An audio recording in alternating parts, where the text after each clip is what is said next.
These are my warm socks. You know, like when your parents give you a gift for Christmas and you look at it at the time and you're like, gee, thanks, just what I wanted. And then it turns out to be really useful down the year. That's it. That's what these are for me right now. Hey guys, welcome back to my channel. It's going to be a chatty one, a bit of a sit down one.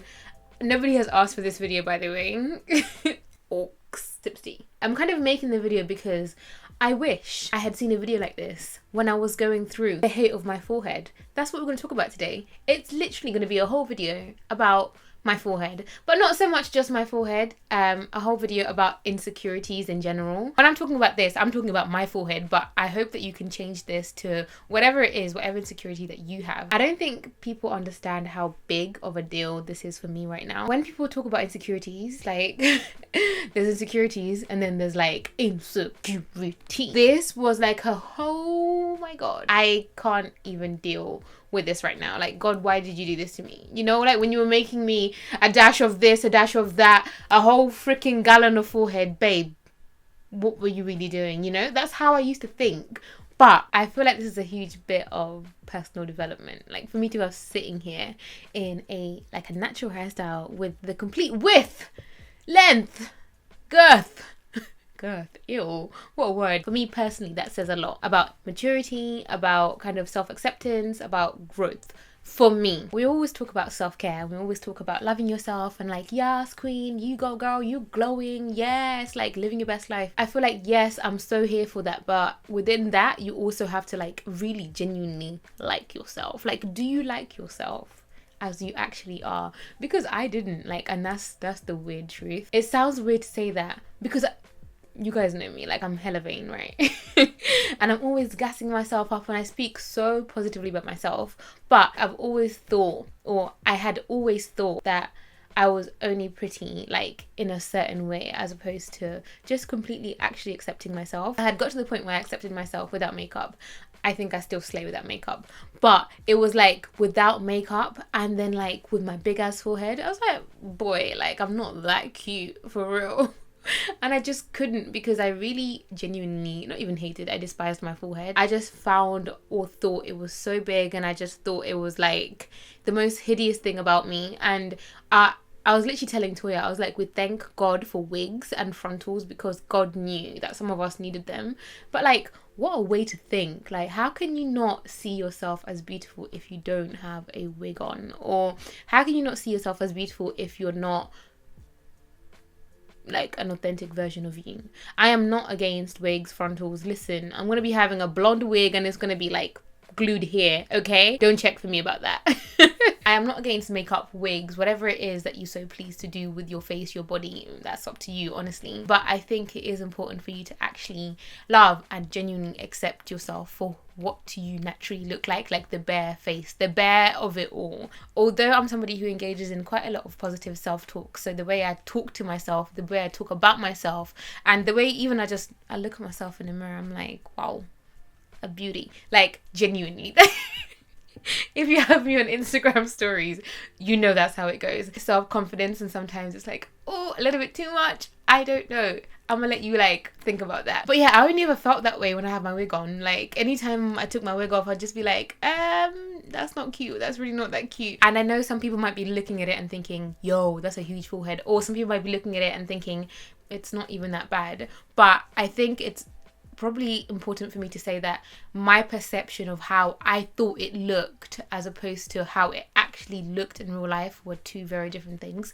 I wouldn't go as far as saying body dysmorphia, but something along the lines of that, like how you see yourself versus how the world sees you, two very different things sometimes. I was always like, natural hairstyles, yeah, you man keep that there, like you look so cute, but me, I could never, because I didn't see that as pretty, like I didn't see that as nice. But the ironic thing is that I would see girls, like other Kenyan girls, other Kenyan bloggers, shout out you man there, I don't want to mention anyone in case anyone is insecure about their forehead, but you lot, you know who you are, and you're also pretty. Why can't I appreciate that exact feature that she has that I can see as beautiful on her, but on me it was like, nah, that's not cute. It's actually crazy. So that's kind of why I feel like I had I wouldn't say body dysmorphia, but I was definitely challenged in the way I saw myself versus the way I suppose the world saw me, or the way I actually was.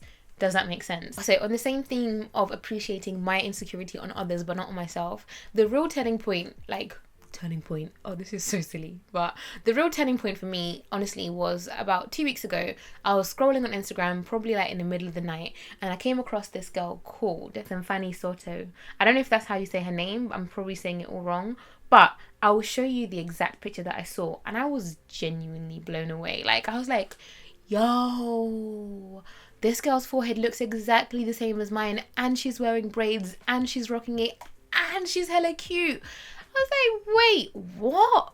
Like, I know people always talk about the negatives of social media and how like it breeds this kind of culture of insecurity, especially in regards to like body image and like how we see ourselves. But I came across like literally somebody who has this exact same feature as me, and I just thought, wow, like that is a thing that stood out most about her. But it didn't stand out in a negative way, it stood out like in such a positive way. And I was thinking, yo, I actually have that, so I could probably look that cute too. Like, I got a big ass forehead.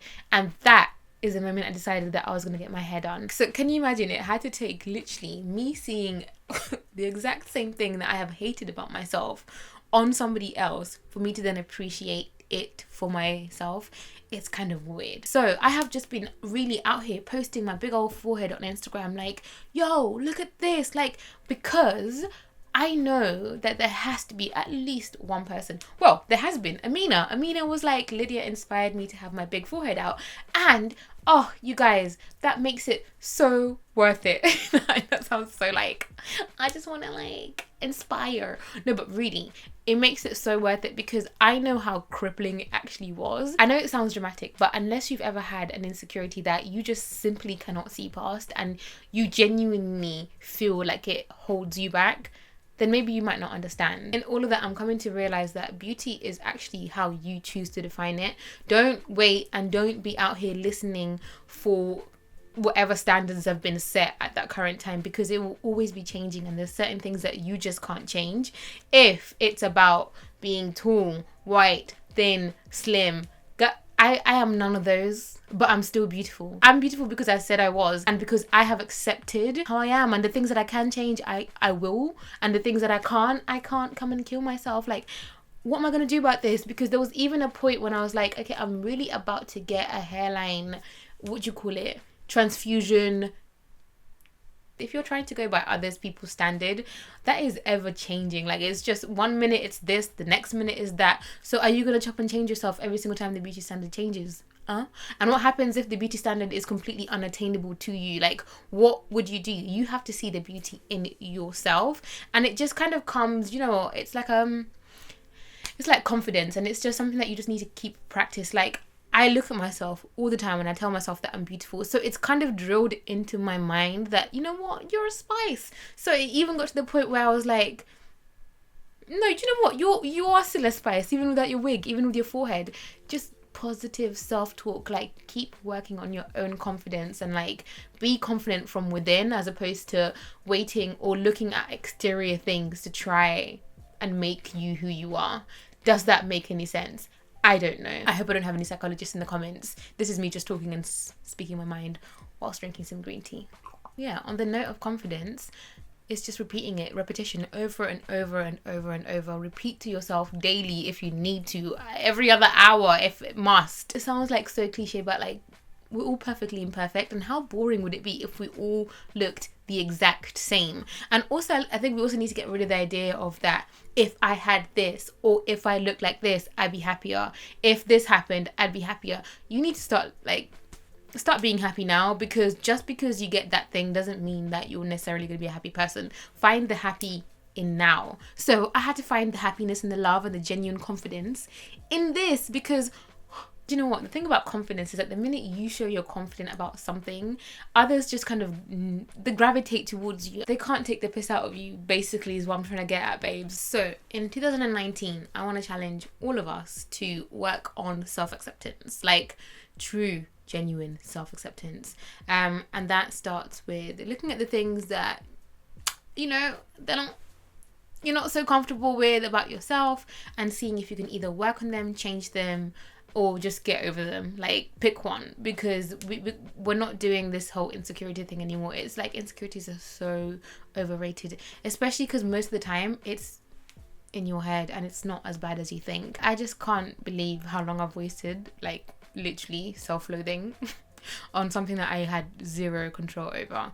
So yeah, that's pretty much it. I don't really know if this video is like cohesive at all, but my cup of tea is nearly over, and so tea time is over.